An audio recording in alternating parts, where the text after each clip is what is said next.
আসসালামু আলাইকুম, welcome back to my channel Limas recipe. আজ আমি আপনাদেরকে দেখাবো কিভাবে পাকা আমের খিরসা পাটিসাপটা তৈরি করা যায় খুব সহজেই। সেই রেসিপিটি আপনাদের সাথে শেয়ার করব। তো আমার ভিডিওটি ভালো লাগলে লাইক কমেন্ট শেয়ার করে আমার পাশে থাকবেন। প্রথমে একটা মিক্সিং বলে আমি 1 কাপ পরিমাণে চালের গুঁড়া নিয়ে নিয়েছি। দিয়ে দিব এখানে হাফ কাপ পরিমাণে আটা, সাধারণত আমরা যে আটা রুটি খাই বাসায়। তো এরপরে দিয়ে দিলাম আমি 1 বাটি আমের পিউরি। তো এটা আমি আগে ব্লেন্ড করে রেখেছিলাম একদম। তারপরে দিয়ে দিলাম সামান্য একটু লবণ, দিয়ে দিলাম 2 টেবিল চামচ পরিমাণে চিনি। এরপরে দিয়ে দিব এখানে আমি কাপে করে 1 কাপ পরিমাণে পানিটা দিয়ে এবার আমি হ্যান্ড উইক্সের সাহায্যে একটা ভালো সফট ব্যাটার বানিয়ে নিব। তো এইভাবে ভালো করে ব্যাটারটাকে ফেটিয়ে সফট ব্যাটার বানিয়ে নিতে হবে। তো দেখুন আমার ব্যাটারটা প্রায় কিন্তু তৈরি হয়ে গেছে, ব্যাটারটা একটু ঘন হয়ে গেছে, এজন্য আমি আর একটু পানি অ্যাড করলাম। তো দেওয়ার পরে এটাকে আমি একটু ভালো করে মিশিয়ে নিলাম। তো এরপর আমি দিয়ে দিব ম্যাঙ্গো ফ্লেভার। তো ম্যাঙ্গো ফ্লেভারটা দিলে এটা কিন্তু খেতে একটু বেশি ভালো লাগে। তারপরে দিয়ে দিলাম এখানে একটু কালার করার জন্য একটু অরেঞ্জ ফুড কালার। আমার এই আমের কালারটা যেহেতু বেশি গাঢ় না, এই জন্য একটু কালারটা গাঢ় করার জন্য আমি সামান্য একটু ফুড কালার দিয়ে দিলাম। আপনাদের যাদের আমের কালারটা বেশি গাঢ় তাদের ফুড কালার স্কিপ করলেও চলবে। তো ব্যাটারটা আমার পুরো রেডি। এদিকে চুলায় একটা প্যান বসিয়ে তাতে আমি আগে থেকে ঘন করে জাল করে রাখা 2 কাপ পরিমাণের লিকুইড মিল্ক নিয়ে নিলাম। তারপরে দিয়ে দিব এখানে 1 টেবিল চামচ পরিমাণে চালের গুঁড়া, দিয়ে দিব 2 টেবিল চামচ পরিমাণে সুজি, আর দিয়ে দিব এখানে হাফ কাপ পরিমাণে নারকেল কোড়া, আর দিয়ে দিব স্বাদমতো কিছুটা লবণ। এরপর দিয়ে দিব হাফ কাপ পরিমাণে চিনি। তো দেওয়ার পরে সমস্ত উপকরণগুলোকে ভালো করে একটু নেড়ে চেড়ে মিশিয়ে দিব। তো মেশানোর পরেই কিন্তু আমি চুলাটা জ্বালাবো। অবশ্যই আগে উপকরণগুলোকে মিশিয়ে নেবেন, তা না হলে কিন্তু দলা পেকে যাবে আর খিরসাটা কিন্তু একেবারেই ভালো হবে না। তো দেখুন এবার আমি চুলাটাকে জ্বালিয়ে দিয়েছি এবং অনবরত নাড়াচাড়া করতে থাকবো যাতে প্যানের নিচে লেগে না যায় এবং সুন্দর করে খিরসাটা তৈরি হয়ে যায়।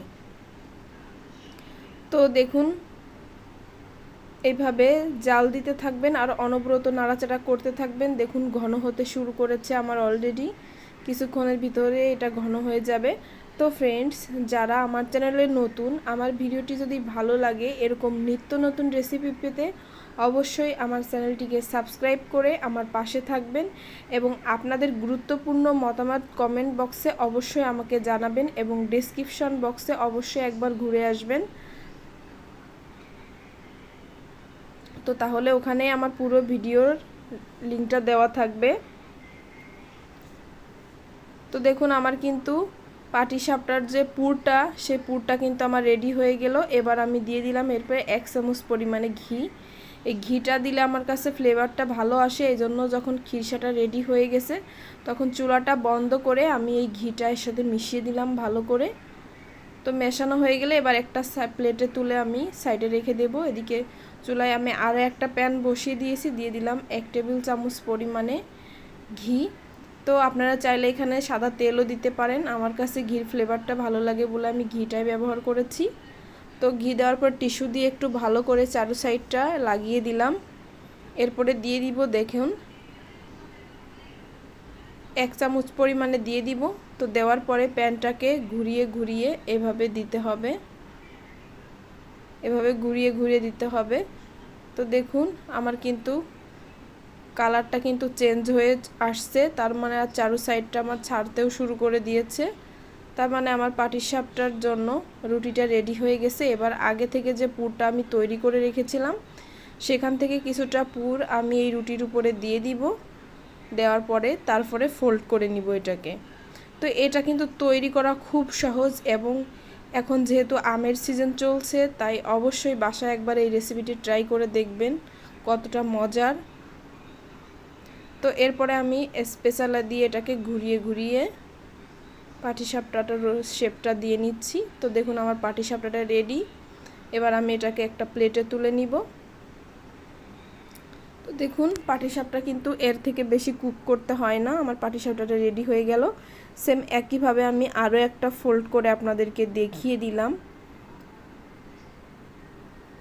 তো ফ্রেন্ডস, আপনাদের কাছে আরেকটা ছোট্ট রিকোয়েস্ট, যদি আমার ভিডিওটি ভালো লাগে তাহলে অবশ্যই আমার ভিডিওটিতে একটা লাইক দিবেন এবং নতুন নতুন রেসিপি পেতে অবশ্যই আমার চ্যানেলটিকে সাবস্ক্রাইব করে আমার পাশে থাকবেন। তো একে একে আমি সবগুলো পাটিসাপটা দেখুন প্লেটে তুলে নিলাম। তো এটা দেখতে যতটা সম্ভব খেতেও মাশাআল্লাহ কিন্তু ততটাই ভালো লাগবে। অবশ্যই আপনারা বাড়িতে একবার বানিয়ে দেখবেন কতটা মজার হয়। ধন্যবাদ সবাইকে, ভালো থাকবেন। নতুন নতুন রেসিপি পেতে অবশ্যই চোখ রাখবেন লিমাস রেসিপিতে।